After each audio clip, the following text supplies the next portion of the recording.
Ainda falando de política, o governador de Minas, Romeu Zema, voltou a falar sobre o que chamou de desvantagem de estados do Sul e Sudeste na política.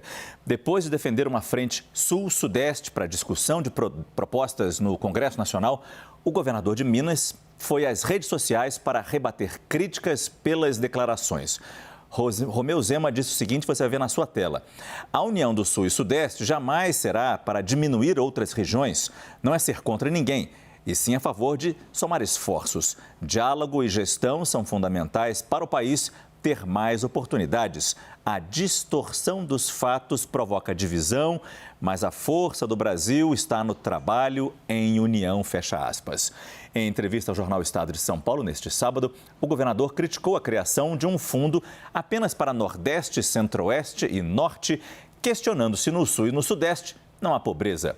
Romeu Zema defendeu que os estados do Sul e Sudeste precisam sim de ações sociais e que não pode ser intensificada a ideia de Sul e Sudeste continuarem com a arrecadação muito maior do que o que se recebe de volta da União. O governador do Rio Grande do Sul, Eduardo Leite, se manifestou a favor da frente de estados do Sul e Sudeste e afirmou que seremos todos mais fortes quando formos um só Brasil.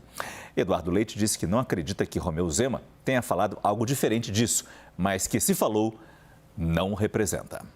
A gente nunca achou até hoje que os estados do Norte e do Nordeste haviam se unido contra os demais estados do país.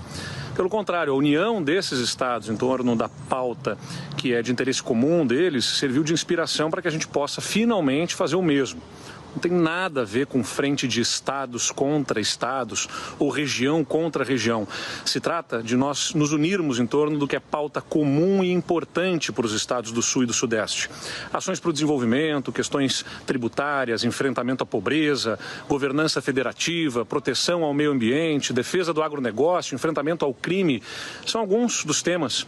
Mas entre essas pautas não está discriminar, desunir e desintegrar nenhuma parte da federação, porque nós vamos ser todos mais fortes quanto mais formos todos uma só nação. Em evento no Amapá, o ministro da Justiça, Flávio Dino, ironizou as declarações de Romeu Zema e disse que o governador mineiro quer separar um pedaço do Brasil.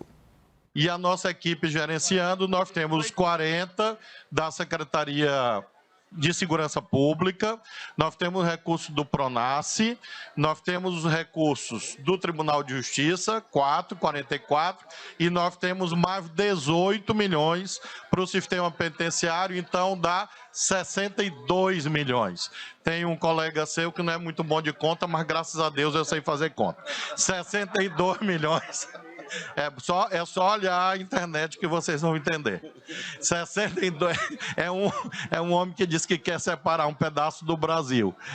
Nós não queremos, não. Nós queremos o Brasil unido. Brasil unido, Amazônia respeitada, Nordeste respeitado. A governadora de Pernambuco, Raquel Lira, também criticou as falas de Romeu Zema. Olha o que ela escreveu. O Nordeste é parte da solução do país e deve receber atenção nas discussões federativas por tanto tempo de descaso e indiferença. Nossos pleitos não vão além do que é justo diante de uma construção histórica tão conhecida. Não construiremos o Brasil que sonhamos com mais desigualdade. O presidente do Senado, Rodrigo Pacheco, eleito senador pelo estado de Minas Gerais, também se manifestou no Twitter. Pacheco escreveu o seguinte, você vai ver na sua tela a mensagem do presidente do Senado. Não cultivamos em Minas a cultura da exclusão. JK, o mais ilustre dos mineiros, ao interiorizar e integrar o Brasil, promoveu a lógica da união nacional. Fiquemos com o seu exemplo. Ao valoroso povo do Norte e Nordeste, dedico meu apreço e respeito. Somos um só país. Eu volto com a Renata Agostini, porque, Renata, eu falei que a eleição municipal de São Paulo já tinha começado. A gente está vendo que a eleição presidencial, por essa avalanche de críticas a Romeu Zema, eu acho que a eleição presidencial também já começou. De certa forma, sim, porque está todo mundo, tentando se posicionar, mas eu acho que uma coisa que ainda não começou é o debate para valer desse segundo round da reforma tributária, Márcio, porque muitos dos comentários que nós vimos, eles têm a ver com a maneira com a qual esses governadores, esses estados querem se posicionar nesse debate que pode fazer muita diferença, não só no quanto eles vão receber de recursos, mas no quanto eles vão ter de autonomia sobre esses recursos, né? O governador de Goiás, por exemplo, Ronaldo Caiado, que foi um dos que está nessa lista enorme aí dos que se opuseram à fala de Zema, ele era contrário até à aprovação na Câmara dos Deputados e, por exemplo, se referia ao fato de que ele não poderia depois, ele que teve ali, né, foi eleito, né, pelo povo, não poderia depois ficar ali tendo de que lidar com contribuição, com mesada de um conselho que vai gerir todos esses recursos. Então, tem um pano de fundo dessa guerra de interesses, os estados do Norte e do Nordeste já muito incomodados com vantagens que eles viam por parte dos estados do Sudeste na tramitação desse texto. E aí, além disso, tem toda essa tinta, não só ideológica, mas essa disputa por protagonismo nacionalmente que você muito bem identificou.